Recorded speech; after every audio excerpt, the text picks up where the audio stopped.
L'entreprise à mission. Vous en avez déjà entendu parler? Retenez bien ce terme parce qu'il se pourrait que ce soit l'avenir du travail.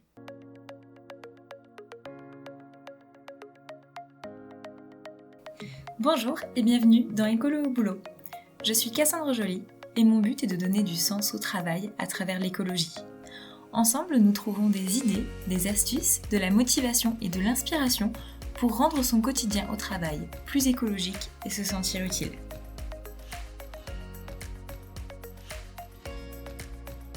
Bonjour et bienvenue dans ce nouveau concept d'épisode Écolo au boulot en partenariat avec Océane de Greenscale. Bonjour à tous.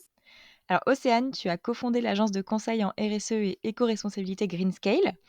On a commencé à échanger quand vous avez lancé, il y a quelques mois, une newsletter spéciale qui s'appelle Scale ton impact. Et le but de cette newsletter, c'est d'accompagner les professionnels, que ce soit des salariés ou des dirigeants, à réaliser des actions concrètes dans leur organisation pour un impact positif. En gros, pour moi, j'ai compris que vous les accompagnez à être écolo au boulot. Ça m'a intéressée. Donc, non seulement je me suis inscrite à la newsletter, mais on a commencé à échanger. Et voilà, et en échangeant, on a eu cette idée d'épisode de podcast en commun. Alors, Océane, tu souhaites peut-être compléter cette présentation et ce serait peut-être chouette que tu nous présentes aussi ton parcours. Merci Cassandre de m'accueillir dans ton podcast Écolo au boulot. Tu as bien résumé la genèse de notre projet. Donc il faut savoir aussi qu'avec mon associé, on a, monté, Greenscale il y a 3 ans pour répondre à ce besoin particulier qui était de rendre accessible le conseil en RSE.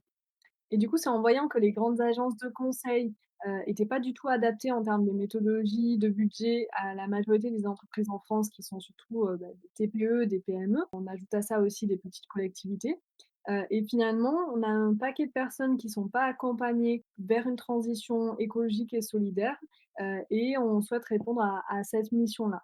Et du coup, la newsletter Scale ton impact qui nous a, réunis, les articles, de blog, qui sont associés à cette newsletter et la déclinaison en podcast du coup avec toi, ça a aussi, cet objectif-là, de donner l'inspiration, de donner, finalement les moyens d'agir à toute personne dans son organisation, effectivement, qu'elle soit, salariée, dirigeante, manager, à tout niveau. Parce on croit réellement que, chacun peut réaliser une action, chacun peut avoir un impact dans son organisation. Ouais, et j'y crois aussi, hein, d'ailleurs, c'est pour ça que j'ai créé le blog puis le podcast Écolo au boulot. Alors, du coup, l'idée, c'est que ces épisodes avec Océane, ils reviennent régulièrement. Et on a décidé de le découper en plusieurs parties. Une première partie, actualité RSE. Moi, je trouve ça super d'avoir Greenscale avec nous pour décortiquer un petit peu des choses qu'on a vues et qu'on a envie de partager avec vous. Et puis après, on choisit un sujet. Donc, vous l'avez vu dans le titre de l'épisode, on part sur les entreprises à mission, qui est quelque chose de relativement récent, mais dont dans le monde de la RSE, on parle beaucoup. J'avoue que moi, c'est un sujet que j'avais pas du tout creusé, donc j'étais contente que Océane me propose celui-ci parce que je préfère que ce soit quelqu'un qui maîtrise le sujet qui en parle, et comme ça, je lui poserai des questions. Et voilà, et puis ensuite, il y aura une interview aussi, soit d'un salarié, soit d'un dirigeant. Et là, aujourd'hui, ce sera un dirigeant qui nous partagera pourquoi et comment ils se sont lancés dans la démarche d'entreprise à mission. On va commencer par les actualités. C'est parti. On en a une chacune. Tiens, je te laisse commencer. OK, alors, pour la rentrée, il y a une actualité que je pouvais pas éviter, c'est le rapport du GIEC. Le GIEC, c'est un groupe d'experts intergouvernemental sur l'évolution du climat, donc qui a été créé en 1988, donc c'est pas tout neuf. Ça a été créé par l'ONU et le GIEC réunit des scientifiques de 195 États différents. Donc ce groupe, il a pour mission d'évaluer toutes les connaissances scientifiques, techniques, socio-économiques sur les changements climatiques et de fournir des évaluations détaillées de l'état des lieux, de leurs causes, des répercussions potentielles et des stratégies pour essayer d'éviter, les conséquences et les répercussions qu'ils ont identifiées. Alors, pendant que les Haussiens, se doraient la pilule en vacances, ils ont finalisé leur 6e rapport, juste à temps pour qu'il soit lu, par les dirigeants, qui participent à la COP26 qui aura lieu à Glasgow du 1er au 12 novembre de cette année. Donc c'est une COP assez importante, donc c'était important qu'ils aient des entrants scientifique pour ça. Qu'est-ce qu'on apprend dans ce rapport? Parce que, il est vraiment très long, donc je vais vous faire un résumé rapide. D'abord, on apprend que la confirmation, que 100 du réchauffement climatique est dû aux activités humaines et que les changements actuels sont généralisés et rapides. Donc ça, on le pressentait quand même pas mal, mais il vient de nous le confirmer scientifiquement. Ensuite, ils ont analysé 5 scénarios de futur climatique possibles. Et là, on a quand même une bonne surprise puisqu'on a une réduction. En fait, on a sur le premier scénario, si on fait une réduction très forte et très rapide de nos émissions de gaz à effet de serre, on est capable de rester en dessous des 2 degrés d'augmentation. Vous savez, les 2 degrés dont on parle souvent. Ouais, donc c'est peut-être pas tout à fait trop tard. Des fois, on se dit: «De toute façon, c'est déjà foutu». C'est peut-être pas totalement foutu, mais il faut agir, vite et rapidement et fortement. C'est ça, exactement. Donc ça, c'est un des scénarios, sur les 5 qu'ils disent. Donc ça veut dire qu'en agissant très rapidement, on pourrait avoir, un climat plus stable et une meilleure qualité de l'air en passant. Les autres scénarios sont clairement moins réjouissants. Je ne vais pas, vous faire trop le détail, mais on a, dedans augmentation de la fréquence et de l'intensité des chaleurs extrêmes sur Terre. Je pense qu'on a eu, des exemples durant cet été, personne n'est passé à côté. Des pluies diluviennes également, la sécheresse dans certaines régions, des tempêtes tropicales, fonte des calottes glaciaires, élévation du niveau de la mer. Bref, c'est pas très réjouissant tout ça. Donc ça nous incite quand même à agir rapidement. Si vous n'êtes pas motivé par lire tout le rapport du GIEC, ce que je peux comprendre, vous trouverez, par exemple, sur le site bonpote.com, un article et des infographies qui le résument très bien, qui vous permettent, de rentrer un petit peu dans le rapport au départ et puis, on se donne rendez-vous en fin d'année pour découvrir, ce que la COP26 a pris comme décision, des décisions qui devraient, tous nous impacter autant, citoyens qu'entreprises. On verra, qu'est-ce qu'ils ont tiré comme enseignement de ce rapport? Ouais et on espère qu'ils décideront, de tout faire pour, viser le scénario 1, hein, du coup. C'est ça. OK et ben, merci pour cette actu qui, en effet, était importante. Moi, j'avoue que quand je l'ai vue, je recevais mes enfin, je regardais, vite fait mes mails en vacances. J'ai vu les titres, rapport alarmant du GIEC. Je me dis: «Oh là là, non, surtout, je j'ouvre pas ça maintenant, je garde ça pour la rentrée». Alors, bah, du coup, moi, j'ai choisi une autre actualité. C'est, la convention des entreprises pour le climat, un peu sur le modèle de la convention citoyenne pour le climat où on avait 150 citoyens qui étaient tirés au sort et dont une partie des recommandations, ont été traduites dans la loi climat et résilience, qui est sortie au début de l'été. Il y a eu plein de lois cet été, enfin des lois, des rapports, il s'est passé des choses et donc voilà, là, l'idée c'est de dire on fait la même chose mais avec des entreprises, avec des dirigeants d'entreprises. Donc à partir de là, de ce mois de septembre et pendant, 8 mois, les dirigeants, ils vont, apprendre déjà, et puis, commencer aussi à réorienter leurs entreprises sur un modèle qui est un peu plus, climato-compatible et si j'ai bien compris, l'idée, c'est que voilà, eux, ils comprennent bien, ce qu'il faut faire, qu'ils commencent à le mettre en place et ensuite que ça fasse, tache d'huile auprès de, leurs partenaires, leurs clients, leurs fournisseurs et cetera pour inspirer d'autres entreprises à prendre cette, voie-là, pour pas être tout seul dans son coin à le faire. On verra ce que ça donne. En tout cas, là, la liste des 150 dirigeants est sur le site internet de la convention, des entreprises pour le climat et ils ont des profils assez variés, que ce soit en âge, en domaine d'activité, en taille d'entreprise, en chiffre d'affaires. Il y a des gens connus, des inconnus aussi, enfin disons des dirigeants connus et d'autres, moins ou pas connus, en tout cas de moins.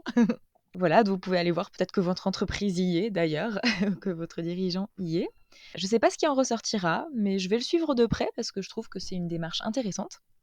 Et il y a notamment, une session sur le fait d'embarquer les collaborateurs dans la démarche pour s'organiser, coopérer et tout ça. Donc je pense qu'en effet, quand on est salarié écolo au boulot, c'est pas forcément évident d'embarquer les autres, mais quand on est dirigeant et qu'on veut changer les choses, c'est pas forcément facile non plus. Donc voilà, je ça arrive dans quelques mois cette session-là, je la regarderai, avec, une attention toute particulière. Voilà pour ces 2 actualités, de rentrée. On va passer donc maintenant à notre thème de podcast qui est quand même les entreprises à mission et c'est pas un petit thème. C'est vrai que moi, j'en entends parler depuis plusieurs années. Ce que j'en comprends, c'est que l'entreprise se fixe une mission qui va au-delà de la pure lucrativité. En gros, c'est pas: «Je crée une entreprise pour gagner des sous et c'est tout». Il faut se donner une mission, environnementale ou sociétale. Et puis, c'est quand même quelque chose qui est cadré par une loi en France, l'entreprise à mission. C'est pas non plus une démarche, un peu parallèle, bizarre. Non, non, c'est quelque chose qui est reconnu dans le droit français. Océane, qu'est-ce que c'est une entreprise à mission, en fait? Tu as totalement raison. Avant, 22 mai 2019, le terme entreprise à mission n'avait aucune connotation juridique. Donc ça pouvait être tout et n'importe quoi, en fait. Mais depuis la loi Pacte, c'est comme ça qu'on l'appelle, elle a introduit ce qu'on appelle la qualité de société à mission. Donc ça veut dire qu'une entreprise peut se déclarer officiellement entreprise à mission. Donc elle est déclarée dans ses statuts, avec en précisant dans ses statuts une raison d'être, ou ce qu'on peut appeler aussi une mission, des objectifs environnementaux et ou sociétaux et un suivi de l'exécution de ces objectifs-là. Donc ça peut être, enfin ça doit être via un comité de mission et un organisme tiers indépendant qui vient vérifier tous les 2 ans, du coup l'exécution, la bonne exécution de ces objectifs. Donc ça veut dire qu'on est passé, d'un terme assez flou où finalement on qualifiait des entreprises un peu engagées à une, qualité reconnue officiellement qui est inscrite dans les statuts et avec des, moyens de vérification, du coup que cette entreprise-là met bien en œuvre, sa mission. OK. Et d'ailleurs, c'est traduit dans la loi française. Est-ce qu'il y a d'autres pays qui reconnaissent comme ça les sociétés à mission? Alors non, je connais pas d'autres pays qui reconnaissent les sociétés à mission. Après, c'est une démarche que on peut retrouver dans le domaine privé. Par exemple, B Corp est une labellisation qu'on peut assimiler entreprise à mission un petit peu. Mais, pour le coup, la loi Pacte est une loi française. OK, OK, oui, B Corp, c'est international. Oui. Et est-ce que n'importe quelle structure peut devenir société à mission? Alors, une entreprise à mission, par définition, en fait, c'est une organisation qui est déclarée comme une entreprise. Par exemple, un auto-entrepreneur, il peut pas être à mission. Une association ne peut pas être à mission aussi. Après, il y a une autre catégorie d'entreprises qui a pas du tout d'intérêt à devenir entreprise à mission, ce sont, ce qu'on appelle les entreprises sociales. Parce qu'une entreprise sociale, c'est une entreprise qui est déjà, heu, bien engagée puisqu'elle est là pour résoudre un problème de société. Et d'habitude, ces entreprises-là, elles vont plutôt, aller chercher, le la qualité ESS, économie sociale et solidaire, pareil, c'est quelque chose qui est défini dans les statuts et un agrément particulier qui est l'agrément ESUS, entreprise solidaire d'utilité sociale, qui permet de vérifier qu'il y a la même fonction, on va dire, c'est le parallèle entreprise à mission et comité à mission, ESS et agrément. Donc on a un parallèle là, mais pour des entreprises beaucoup plus engagées, l'agrément ESUS est plus contraignant que celui d'entreprise à mission. Donc effectivement, une entreprise qui va vers l'ESS et l'ESUS a pas, d'intérêt à aller vers les entreprises à mission. À part, celles-ci, tout type d'entreprise, tout secteur, toute taille peuvent devenir entreprises à mission. OK, donc ça marche. Et par exemple, si je suis dans une entreprise qui est déjà très engagée ou au contraire qui est pas du tout engagée, est-ce que, ça a quand même du sens de devenir entreprise à mission? Parce que si on est déjà engagé, est-ce que ça va nous pousser à faire mieux? Et si on n'est pas du tout engagé, ben, est-ce que c'est pas un peu du pipeau? Oui, c'est pertinent de se poser cette question-là, parce que, on peut se dire, bah, une entreprise à mission a déjà, réalisé un certain, niveau d'engagement. En fait, non, la démarche d'entreprise à mission est là pour poser, ces engagements-là via les objectifs, via la raison d'être, via les objectifs, sociaux et ou environnementaux et à engager l'entreprise à les suivre, en fait. Ça veut dire qu'une entreprise qui a réalisé beaucoup de choses ou qui n'a pas une démarche mature ou qui vient de démarrer, comme on va avoir, par le lancement, projet de Shopétique, dont on a l'interview tout à l'heure, peut tout à fait se déclarer comme entreprise à mission parce que, ils vont poser des engagements dès le départ de leur projet ou lancer un petit peu leur démarche. En fait, toute entreprise peut devenir à mission, mais ça demande quand même de mettre en place une démarche qui est assez consciente et d'orienter, les activités principales au service de la mission. Donc ça va plus loin qu'une démarche RSE une démarche RSE un peu basique où on va sélectionner, certains fournisseurs, supprimer les gobelets en plastique à la machine à café, voilà ce genre de choses.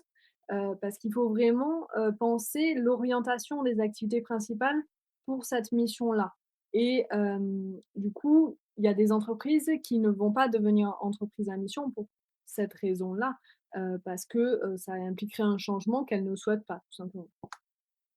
D'accord. Donc en fait, démarche RSE et entreprise à mission, c'est pas que ça a rien à voir, mais on peut, enfin, si on veut mettre en place des diminuer ses impacts, par exemple, c'est peut-être plutôt une démarche environnementale.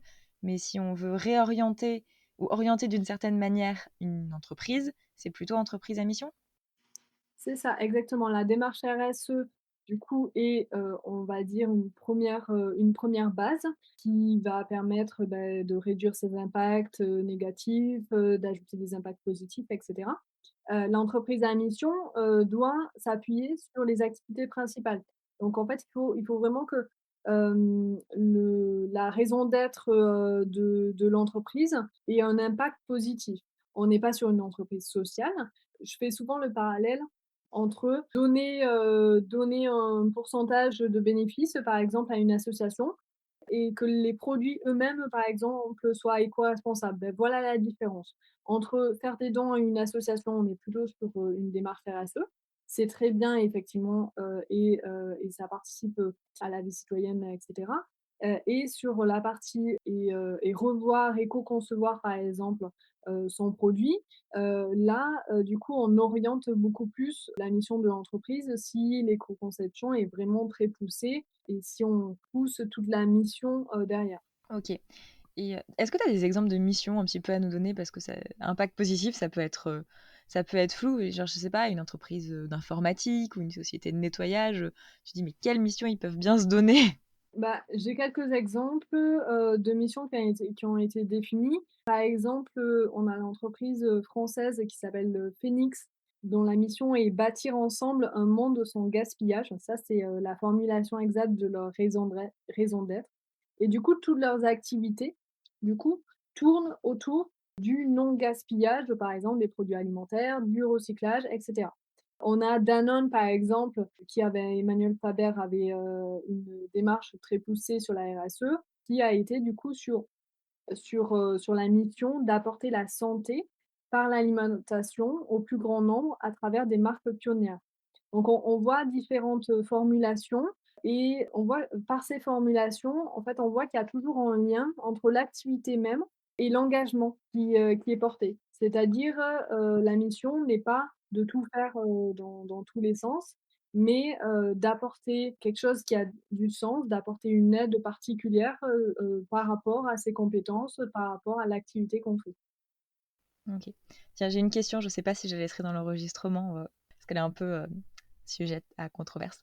Par exemple, l'entreprise, Monsanto, Bayer, ils disent toujours que, leur mission, c'est de nourrir la planète. Genre ça peut rentrer en entreprise à mission? Parce qu'ils font quand même des pesticides et ça tue la planète.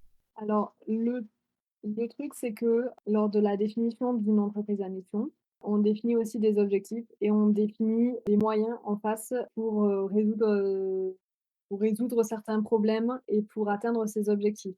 Donc, il y a quand même un comité de mission, donc comité de mission avec des personnes extérieures aussi et également où l'audit qui va être fait tous les 2 ans, un audit externe, qui vient vérifier la réalisation de ces missions. Donc si ils veulent, se définir comme entreprise à mission avec cette mission-là, ça veut dire que derrière, il va falloir qu'ils fassent quelques changements. OK. Pour en revenir à l'entreprise à mission en général, elle peut être de grande taille, de petite taille. Justement, est-ce qu'il n'y a pas un risque, que, l'entreprise à mission se soit pris en main par des grandes sociétés qui veulent faire du greenwashing? Parce que c'est beau de se fixer une belle phrase de mission, mais il faut pas que ça s'arrête là. Alors il y a le comité. Quand je vois une entreprise à mission, je peux être sûre qu'elle contribue vraiment? En soi, la grande entreprise qui veut, faire un peu de greenwashing, elle pourrait s'y tenter. Elle pourrait aller sur cette démarche d'entreprise à mission. Mais le problème avec, cette démarche-là, c'est que, c'est pas que du déclaratif. On a le comité de mission qui est là pour vérifier que les moyens sont mis en face des objectifs Ils réalisent un rapport qui a un accès au rapport de gestion lors des comptes annuels, donc au moins une fois par an. Et tous les 2 ans, on a un organisme indépendant qui est dédié, qui vient vérifier la bonne exécution de leur mission. Donc ça veut dire que cet organisme-là, sur la base aussi de ce qu'a réalisé le comité de mission, plus son audit, il a le droit de retirer la qualité de société à mission. Donc effectivement, il pourrait commencer, mais très rapidement, il serait rattrapé, par l'organisme indépendant et qui la qualité de société à mission leur serait retirée. OK, d'accord, donc ça peut marcher 2 ans, mais pas plus, quoi. L'audit peut leur enlever. C'est un peu rassurant quand même et qu'est-ce que ça apporte, en fait, de devenir entreprise à mission? Parce que ça a l'air un peu contraignant aussi, il faut faire enfin, faut se mettre dans une démarche, faire des rapports et cetera. Oui, alors en fait, il s'agit d'une toute nouvelle reconnaissance officielle. Donc, je suis certifiée que ça servira d'appui pour, légitimer les engagements des entreprises, pour des processus d'attribution de fonds publics, des conditions préférentielles pour des services, voilà, des choses comme ça. Pour le moment, il n'y a pas d'avantage qui soit financier, fiscal ou social, pour le moment. Par contre, on a les mêmes avantages au moins que la mise en place d'une démarche RSE, qui est de fédérer les équipes, d'attirer les nouveaux clients, de s'engager avec les parties prenantes, et cetera. Avec un gros plus qui est cette reconnaissance officielle des engagements. Et clairement, auprès des clients, des partenaires ou des institutions, on a cette mission officielle et l'entreprise doit tenir ses engagements et le comité de mission y veille. C'est, du coup un gros facteur de confiance. Mmh, d'accord, ça marche. Si je suis salariée d'une entreprise qui devient entreprise à mission, est-ce que ça va changer ma vie de salariée selon toi? Enfin, il va se passer quelque chose, ou le boulot va continuer comme d'habitude? Bah, normalement, ça devrait pas trop, te changer la vie. Je m'explique, une entreprise ne devient pas à mission du jour au lendemain comme ça. La plupart des entreprises à mission, c'était des entreprises qui avaient déjà, des démarches RSE ou sinon c'était l'occasion de lancer une démarche qui s'appuyait sur, les objectifs qu'elles ont définis. Pour les salariés, c'est quand même le meilleur moyen pour, s'engager ou se réengager dans la démarche et pour ça de différentes manières. D'abord, lors de la définition de la mission et des objectifs, c'est un processus de co-construction ou du moins c'est toujours ainsi, que, chez Greenscale on l'anime avec nos clients, qu'on anime ce processus-là et chaque salarié du coup peut donner son avis sur les engagements qu'ils aimeraient que leur entreprise prenne.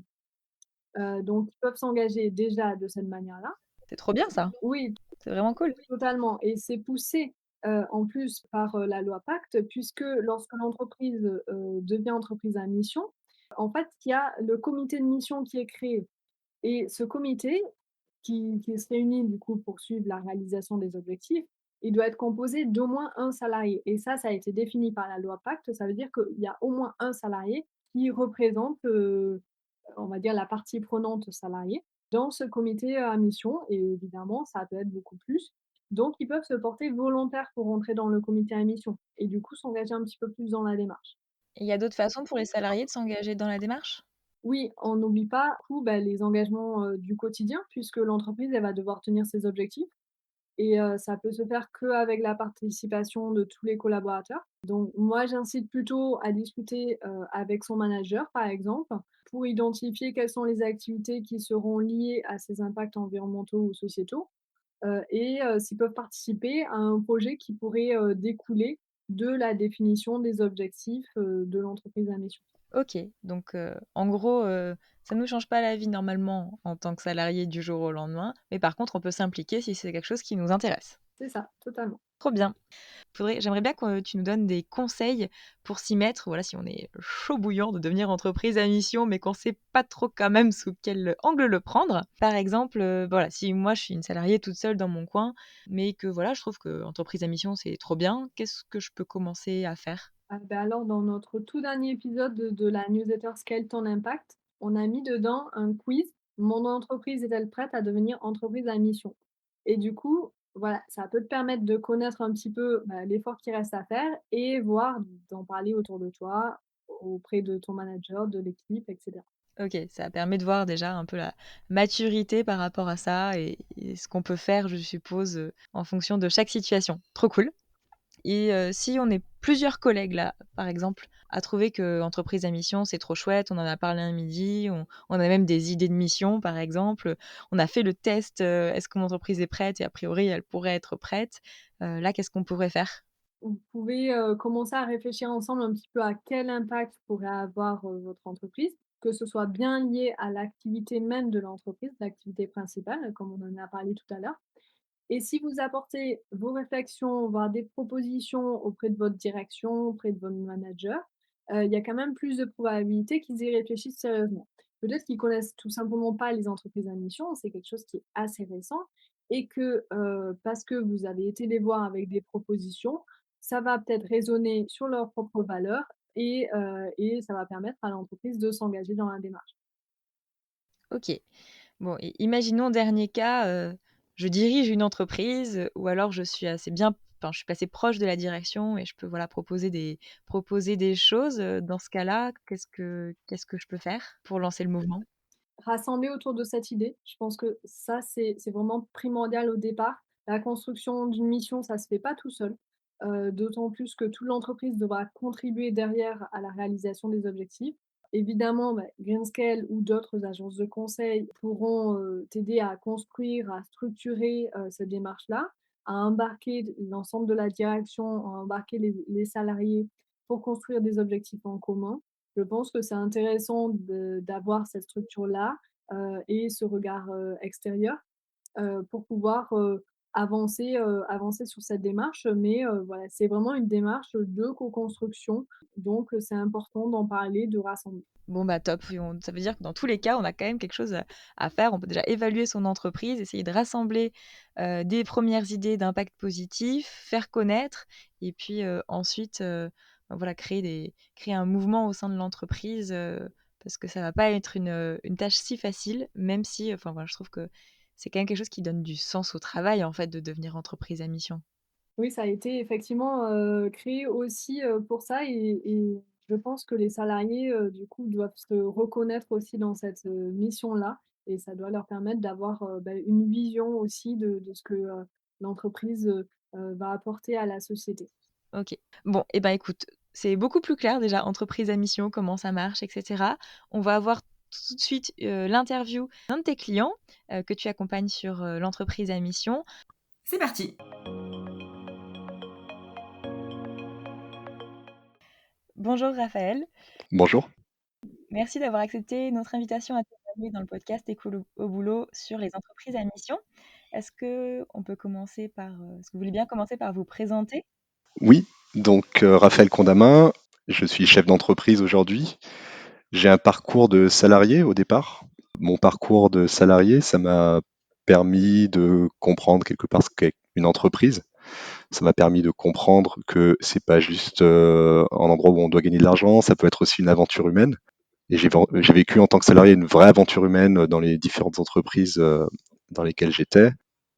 Des choses passionnantes, au vrai sens de la passion, c'est-à-dire à la fois le côté joie et le côté souffrance qu'on peut retrouver. Donc ça m'a amené à commencer à réfléchir au sens du travail, par exemple, avec des choses qui me convenaient, d'autres qui me convenaient pas.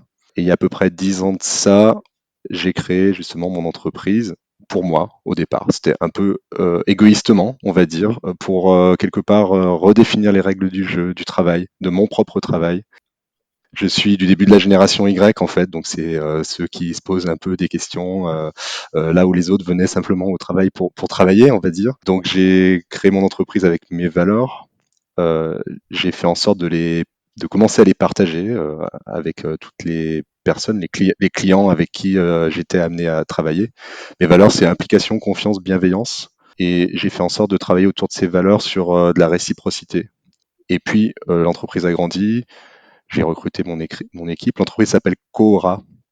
On fait de l'acquisition de trafic pour le e-commerce. Et donc j'ai partagé ces valeurs avec mon équipe, avec cette idée que bah, il peut y avoir quelque part à côté enfin, en plus du travail, une idée de se sentir bien dans une entreprise, voilà, toute une culture d'entreprise autour de ça. Est-ce que vos salariés, vous les avez recrutés sur ces critères? Vous vouliez absolument qu'ils partagent ces valeurs-là? Ou est-ce que vous les avez recrutés sur, leurs compétences en priorité, en vous disant que vous allez leur inculquer ces valeurs? Alors c'est difficile d'identifier des valeurs tout de suite chez une personne, parce que en tout cas sur un entretien c'est difficile. Donc je les ai recrutés plutôt sur leurs compétences, on va dire au départ, avec l'idée que c'est des valeurs qui sont peut-être universelles. En tout cas, j'avais vécu pendant 10 ans en tant que salarié, donc j'avais compris ce qu'on peut peut-être attendre quand on est salarié dans une entreprise. Et donc non, j'ai plutôt fait en sorte de leur transmettre. Et je me suis d'ailleurs aperçu que ça convient pas forcément à tout le monde. Certaines personnes préfèrent être dirigées de manière un petit peu plus stricte, on va dire. Et donc vous avez créé une alors est-ce que vous avez créé une autre entreprise ou est-ce que c'est une branche de votre entreprise que vous avez créée, en tant qu'entreprise à mission? Donc, Shopetix, ce sera une entreprise qui sera détachée de l'entreprise initiale, Coora.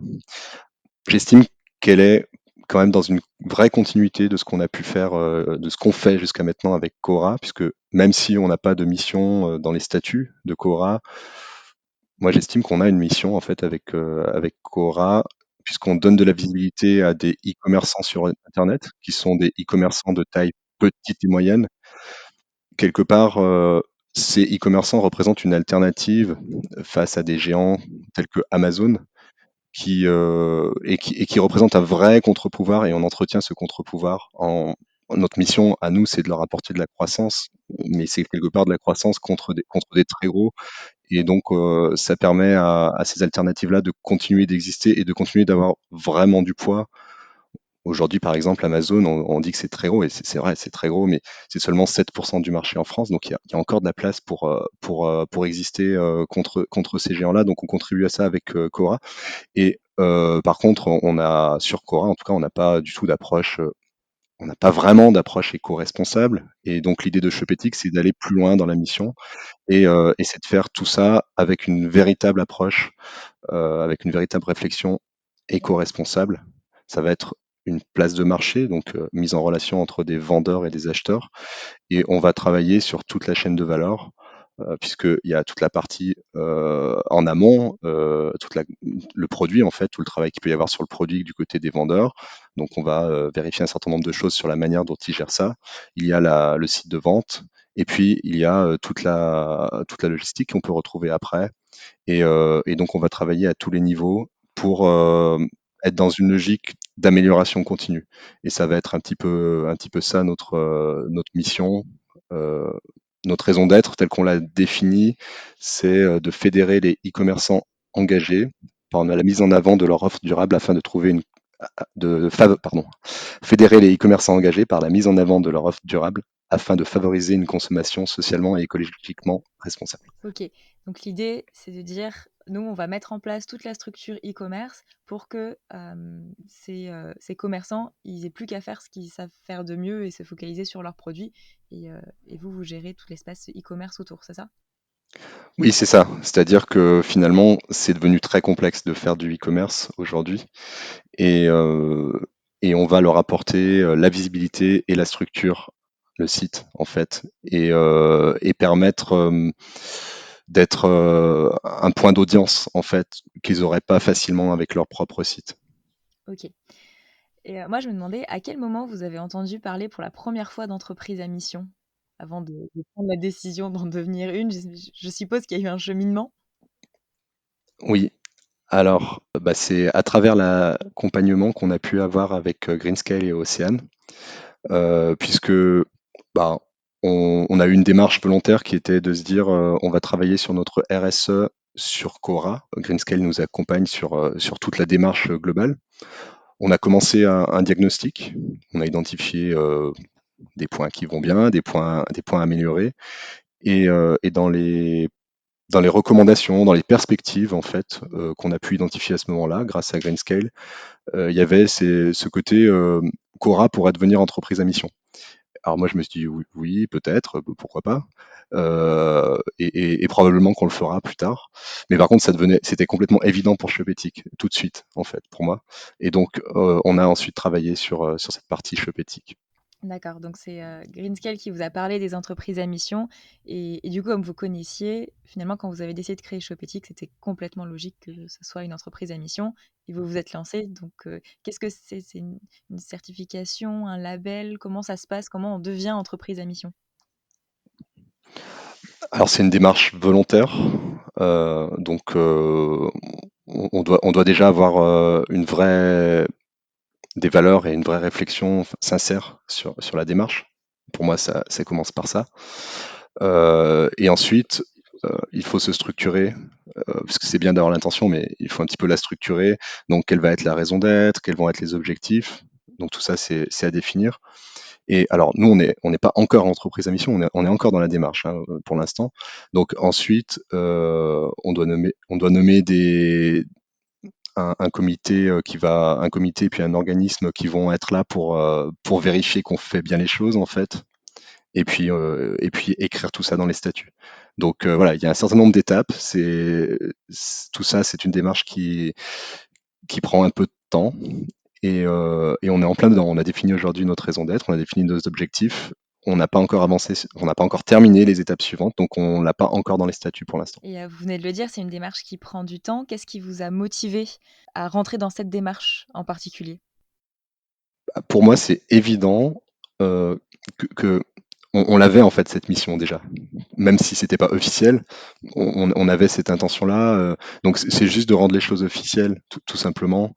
Et j'ai découvert ça grâce à Océane et je me suis dit, bah, évidemment, c'est ce qu'on veut déjà faire. Donc voilà, c'est arrivé de manière très naturelle. Ok, ça tombait sous le sens. Tout à fait. Et Écolo au boulot, c'est un podcast qui s'adresse aussi aux salariés. Et donc, ça m'intéresse de savoir, vos salariés, quelle place ils ont eu, quelle place ils ont encore, hein, parce que c'est pas terminé, vous le disiez, dans Mm. cette démarche d'entreprise à mission. Alors, je fonctionne avec beaucoup de transparence. Donc, ils sont tous au courant. Ils ont tous les accès aux informations, déjà, c'est un point. Et ensuite, certains sont impliqués complètement, d'autres le sont moins. Alors, toute personne qui a envie de s'impliquer dans le sujet en a la possibilité dans notre mode de fonctionnement. Après, de par leur mission, certains travaillent sur le projet Shopétique, d'autres ne travaillent pas sur le projet Shopétique. Donc ça, c'est leur mission interne. Pour le coup, ceux qui travaillent sur le projet Shopétique ont été beaucoup plus impliqués et complètement impliqués et on a travaillé ensemble. Ça vient pas de moi, ça vient pas d'eux, c'est un travail qu'on a pu faire ensemble et finalement on va retrouver dans ce qu'on a défini comme raison d'être, comme objectif, un petit peu d'apport de chacun, et y compris l'apport de Greenscale. Ça devient un tout qui est quelque part un bien commun. Ok, donc vous avez travaillé ensemble à définir la mission et pour travailler dans toute cette démarche. Et est-ce que vous pensez que c'est quelque chose qu'ils apprécient, qui a une plus-value sur leur travail, ou est-ce que c'est quelque chose qui est rechigné à faire? Non, c'est quelque chose plutôt qu'ils apprécient, mais en fait, j'ai une véritable démarche avec eux depuis le début, donc comment dire, ils n'ont pas vu ça comme quelque chose de totalement exceptionnel en fait dans l'entreprise. C'était pas d'un coup on leur annonce quelque chose d'extraordinaire. Pour eux, c'est plutôt cohérent par rapport à ce qu'ils connaissent, et c'est là où je trouve que c'est important. On peut pas se lancer là-dedans en étant opportuniste. Il faut avoir des vraies valeurs et une vraie relation aussi au départ en fait avec les Mm. salariés. Oui, du coup, pour eux aussi, finalement, c'était naturel. Tout à fait. Ça Mm. marche. Quelles sont les prochaines étapes, puisque vous n'avez pas encore terminé tout à fait votre processus d'entreprise à mission? Donc c'est quoi les prochaines étapes pour Shopétique avec Greenscale? Alors les prochaines étapes déjà pour Shopétique, c'est qu'on va lancer le site, donc Shopétique lui-même, qui va être lancé mi-octobre. Donc là, on est vraiment sur une phase très opérationnelle où on finalise l'offre, où on finalise la plateforme.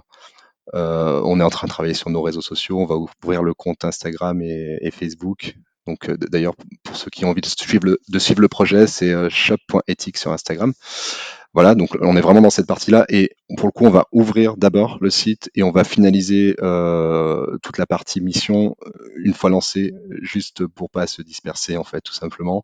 Donc, il nous reste à nommer le comité de mission, à nommer l'organisme indépendant et puis officialiser en modifiant les statuts de l'entreprise. Bon, et ben, super, on va vous souhaiter, bon courage dans ces missions. Globalement, j'ai l'impression que vous êtes plutôt, satisfait, d'avoir lancé cette démarche et puis de toute façon, c'était logique pour vous. Qu'est-ce que vous diriez, qu'est-ce que vous conseilleriez à des dirigeants ou à des salariés qui écoutent ce podcast et qui aimeraient se lancer dans la démarche d'entreprise à mission? Alors commencez par réfléchir à vos valeurs.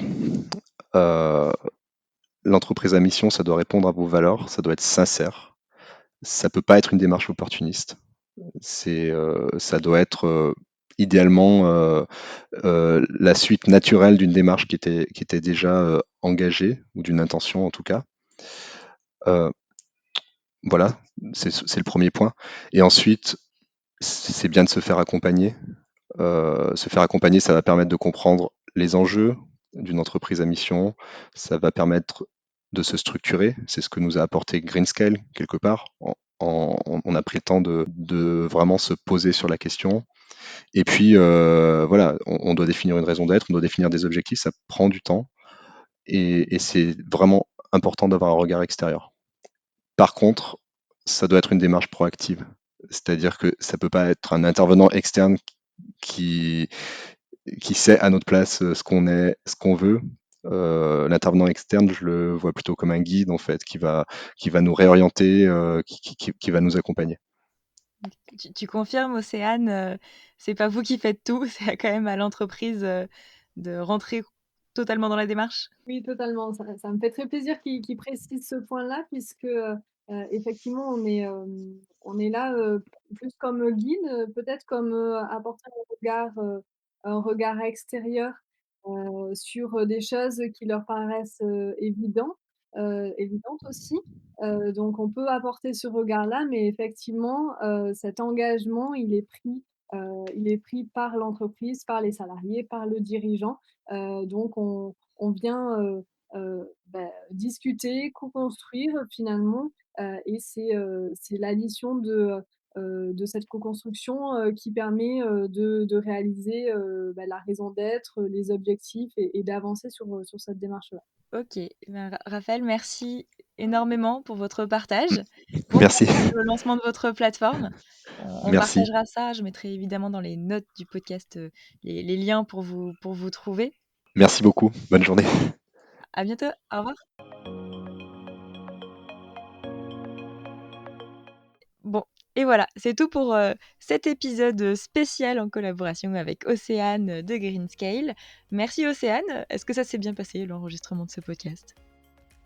Bah, écoute, c'était super. Du coup, j'aime beaucoup ce format. J'espère que les auditeurs vont aimer aussi. Merci à toi pour, nous accueillir, dans ton podcast et puis j'ai envie de dire, on va voir, comment se lancer sur un autre sujet et pour un prochain podcast, co-créé ensemble.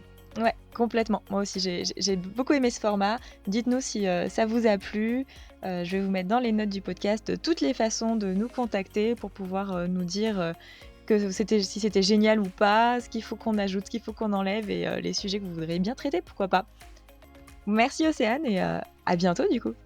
Merci à toi, à bientôt.